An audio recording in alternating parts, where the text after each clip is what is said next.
ಹಿರಿಯ ನಾಗರಿಕರಿಗೆ ತಕ್ಷಣ ಮುಂದುವರಿಯಬೇಕು.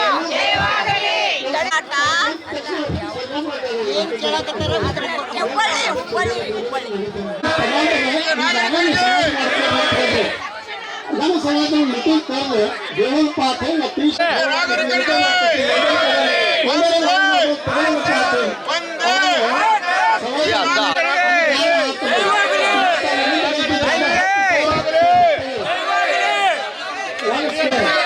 ಅಧಿಕಾರವಾಗಿದ್ದರೂ ಬೈತು ಅವರು ಯಾವ ಸ್ಥಿತಿಯಲ್ಲಿ ಯಾವ ಹೇಳಿ ಬೇಕಾಗಬೇಕು.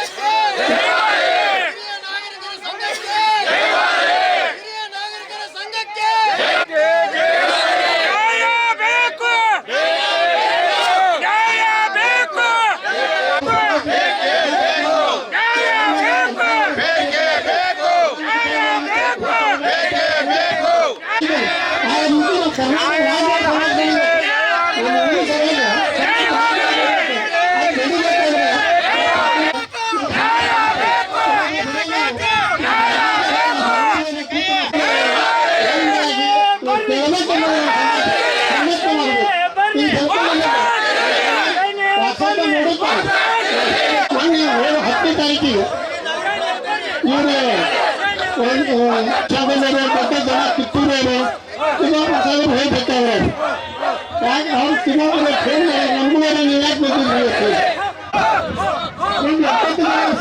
ಸಚಿವರು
ಕರ್ನಾಟಕ ರಾಜ್ಯ ಹಿರಿಯ ನಾಗರಿಕರ ಸಂಘಕ್ಕೆ ಬೇಡಿಕೆಗಳು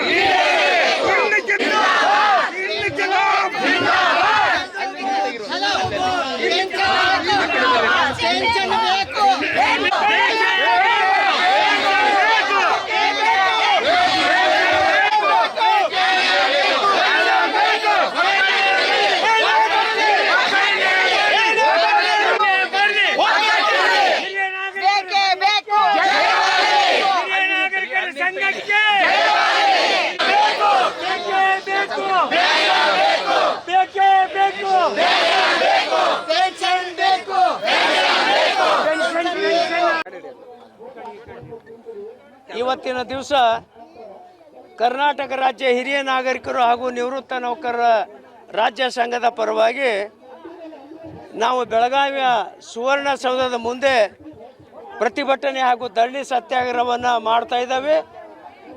ನಮ್ಮ ಒಂದು ಧರಣಿ ಸತ್ಯಾಗ್ರಹದಲ್ಲಿ ಮಹಿಳೆಯರು ಕೂಡ ಅರ್ಧದಷ್ಟು ಸಂಖ್ಯೆಯಲ್ಲಿ ಭಾಗವಹಿಸಿದ್ದಾರೆ ಮತ್ತು ಇವತ್ತಿನ ಪ್ರಮುಖವಾದಂಥ ಬೇಡಿಕೆಗಳು ಈಗಾಗಲೇ ನಾವು ಸಾಕಷ್ಟು ಪತ್ರಿಕೆಯಲ್ಲಿ ಎಲ್ಲ ಕೊಟ್ಟಿದ್ದೇವೆ. ಅದರಲ್ಲಿ ಕೇಂದ್ರ ಸರ್ಕಾರಕ್ಕೆ ಒಂದು 2-3 ಬೇಡಿಕೆಗಳಿದ್ದಾವೆ, ರಾಜ್ಯ ಸರ್ಕಾರಕ್ಕೆ 7 ಬೇಡಿಕೆಗಳಿದ್ದಾವೆ. ಮೊದಲನೇ ಬೇಡಿಕೆ ಏನು ಅಂತಂದ್ರೆ ನಮ್ಮ ರಾಷ್ಟ್ರದ ಎಲ್ಲ ಹಿರಿಯ ನಾಗರಿಕರನ್ನು ರಾಷ್ಟ್ರದ ಸಂಪತ್ತು ಅಂತ ಡಿಕ್ಲೇರ್ ಮಾಡಬೇಕು.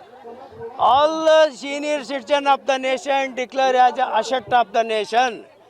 ಇವರು ರಾಷ್ಟ್ರದ ಸಂಪತ್ತು ಯಾಕಂತಂದ್ರೆ ಇಡೀ ತಮ್ಮ ಜೀವನ ಪರ್ಯಂತ ಇವರು ದುಡಿದು ಶ್ರಮ ವಹಿಸಿ ರಾಷ್ಟ್ರದ ಒಂದು ಅಭಿವೃದ್ಧಿಗಾಗಿ ತಮ್ಮ ರಕ್ತವನ್ನು ಸುಟ್ಕೊಂಡಿದ್ದಾರೆ. 60 ವಯಸ್ಸಾದ ಮೇಲೆ ನಿತ್ರಾಣ ಆಗ್ತಾರೆ, ದುಡಿಯೋ ಶಕ್ತಿ ಕಳ್ಕೊತಾರೆ.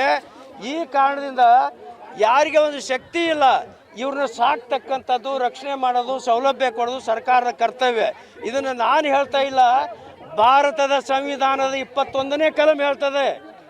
ಯಾವ ರಾಷ್ಟ್ರದ ಪ್ರಜೆ ವಯಸ್ಸಾದಾಗ ದುರ್ಬಲ ಆಗ್ತಾರೆ, ಆ ಸಮಯದಲ್ಲಿ ಇವರೆಲ್ಲ ಸಂರಕ್ಷಣೆ ಮಾಡ್ತಕ್ಕಂಥದ್ದು, ಸೌಲಭ್ಯ ಕೊಡ್ತಕ್ಕಂಥದ್ದು ಸರ್ಕಾರದ ಕರ್ತವ್ಯ. ಆದರೆ ನಮ್ಮ ದುರ್ದೈವ, ಸ್ವಾತಂತ್ರ್ಯ ಸಿಕ್ಕ 76 ವರ್ಷ ಆಗೈತಿ, ಈ ಸಂವಿಧಾನ ಯಾರೂ ನೋಡಿಲ್ಲ. ಇದನ್ನು ರಕ್ಷಣೆ ಮಾಡೋದ್ರ ಸಲುವಾಗಿ ನಮ್ಮ ಭಾರತ ಸರ್ಕಾರ 2007ನೇ ಇಸ್ವಿಯೊಳಗೆ ಹಿರಿಯ ನಾಗರಿಕರ ಕ್ಷೇಮಾಭಿವೃದ್ಧಿ ಕಾನೂನು ಅಂತ ಜಾರಿ ಮಾಡಿತು. ಈ ಹಿರಿಯ ನಾಗರಿಕರ ಕ್ಷೇಮಾಭಿವೃದ್ಧಿ ಕಾನೂನು ಜಾರಿ ಮಾಡಿ 16 ವರ್ಷ ಆಯಿತು. ಈ ಕಾನೂನಲ್ಲಿರ್ತಕ್ಕಂಥ ಪ್ರಮುಖ ಅಂಶಗಳನ್ನು ಇವತ್ತು ರಾಜ್ಯ ಸರ್ಕಾರವು ಸಂಪೂರ್ಣ ಅನುಷ್ಠಾನಗೊಳಿಸಿಲ್ಲ, ಕೇಂದ್ರ ಸರ್ಕಾರವು ಅನುಷ್ಠಾನಗೊಳಿಸಿಲ್ಲ.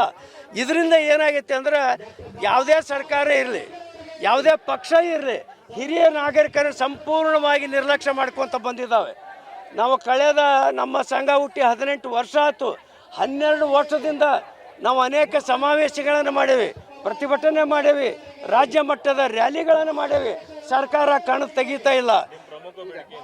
ಅದೇ ಈಗ ಇದ್ರೊಳಗೆ ಪ್ರಮುಖ ಬೇಡಿಕೆ ಏನಂತಂದ್ರೆ, ಮೊದಲೇದು ರಾಷ್ಟ್ರದ ಸಂಪತ್ತು ಹಿರಿಯ ನಾಗರಿಕರಾಗಬೇಕು.